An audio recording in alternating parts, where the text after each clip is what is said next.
Well, we've got all our gear set out, and what you can see here is some finished results, well, nearly finished. And how do we get there? Well, first of all, we're going to get our tubes, we've got our sharp pieces, and we've got some glue, we've got our little glass bottles. What you don't see is I've actually got water and glass bottles in the fridge and freezer.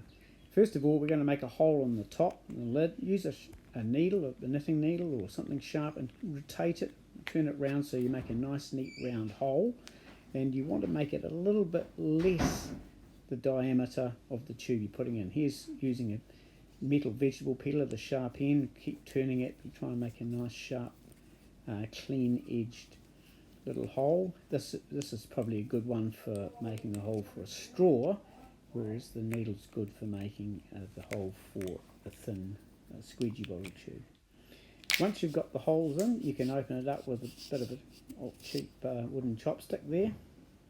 Those chopsticks are going to be handy soon, because to get the straw in and not squash it, you break an end of the chopstick that sort of fits inside the straw, fit the straw over the chopstick which is in the hole, and then use that to guide the straw in to make a nice neat fit. Pull out the chopstick piece and then you've got a nice tight fit in that lid there. So now that we've put our tubes into the lids, it's a matter of getting that nice thin tube, and we're just going to cut that off. So these antiseptic bottles or spray bottles, the tubes of various sizes.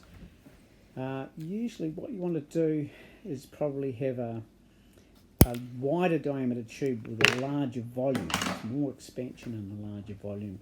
And if you have too thin a tube, then it's just going to bubble over the top too easily. So this is for a smaller volume container. Here's the Marmite jar lid. So we've got a nice, neat, tight hole for those made from that knitting needle, and just fit it in. Just push it in sort of the depth of the lid, because we want to glue these and set them up to dry before we use them. Super glue's okay. It's not ideal, but I have actually found that a two-pot epoxy, part A, part B, mix them up. Use gloves for this, so put a pair of gloves on. Protect yourself. If you're using super glue, the same. Put a newspaper down on the bench, don't want to make a mess. Mix up your epoxy mixes, part A, part B, equal parts. And I found this glue works really well. And then a bit tacky, a bit messy, but you be pretty liberal. Smear it on a little on the outside, and then use a matchstick to put it on the inside to get a good tight seal. We don't want any leakage through that at all.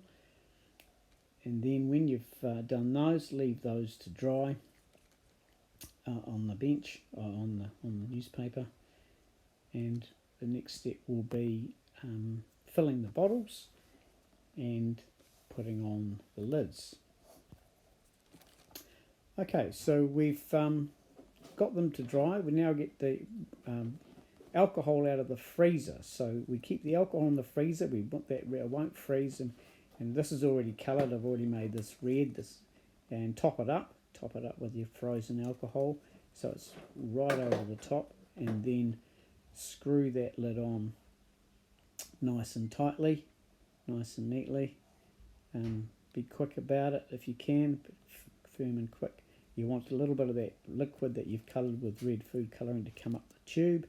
Tighten it up, and then put it back in the fridge or freezer straight away. That's all good, or you put it on the bench, but keep an eye on it, because as it warms up and expands, it'll go up that tube, and you don't want it to overflow. With water in the fridge, so chill it down, chill the container down in the fridge that you're going to put it in. A little bit of that red food dye. And then the cold water into the cold bottle, because of course we want it to be contracted, we want it to be not expanded. And then again, you top and place it on quickly, screw it on neat and tidily, and you've made your water thermometer as well. Well, we've completed some of our thermometers. We've got some that work really well. The little 50cc one, put a little extra glue. I've added another one here, a little vanilla bean one, which is 50 mils again, 50 cc's. The Vegemite one is done okay. we had real problems and didn't work quite so well with the water, and unfortunately my Spates one is a bit of a reject too. So we've got one water thermometer in this container here, 250ml with a straw on top, and that's going to be useful to us. Now the next thing we're going to be moving on to is standardisation, scale we're looking at, and that has a lot to do with range and sensitivity. The range is relevant to what's valid, what's the context in which we want to take this measurement. It's no good having an instrument whose range does not relate to the actual questions we're going to ask or the context of the environment we're going to measure it in.